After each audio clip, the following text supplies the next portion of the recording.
So, Roida, what was Ramadan like when you were little?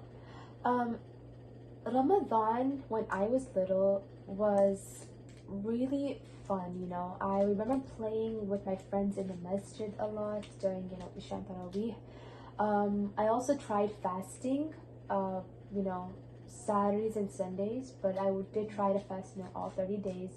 I also remember when my mom used to tell me many Islamic stories, like prophet stories. We would watch prophet videos and stuff like that.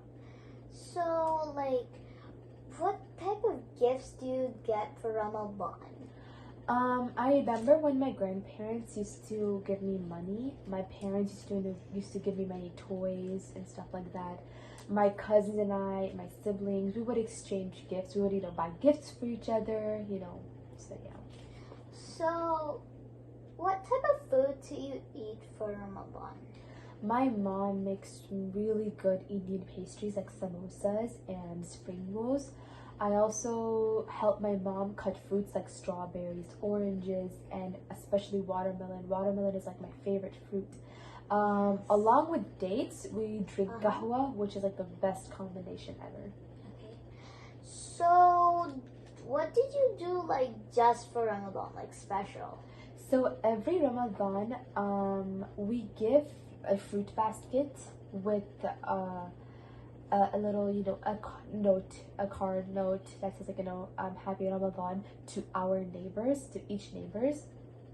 Sometimes we would put candies, or sometimes like we would put either like just fruits with like dates and nuts and stuff like that. So yeah, last Ramadan I made a little small canvas for each neighbor, and we would last Ramadan we also gave fruits like bananas and apples, and in a little mini bag we had little nuts, candies like Ferrero Rochers and stuff like that.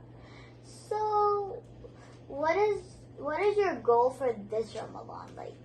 So my goal for this Ramadan is to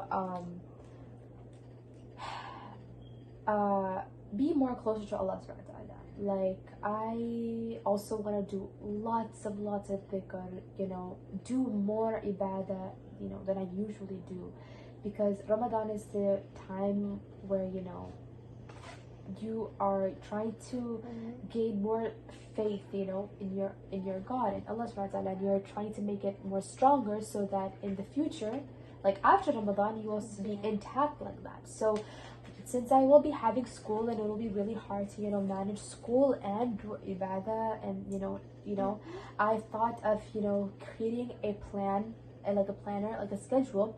And since I have 2 study periods throughout the day, in my first study period I chose to give my 50 minutes by like listening to lectures over surahs and tafsirs over surahs, and writing down notes so that I know what I am reading. Like when I'm reading the Quran, I know what I am reading, and I'm understanding what Allah subhanahu wa ta'ala is saying to our to the believers, to the ummah. On my second study period, I chose to do my homework, so I'll be free throughout the day so that I could spend more time on doing ibadah and dhikr and reading the Quran more often. Okay. Thank you for having me, Joelia. You're welcome.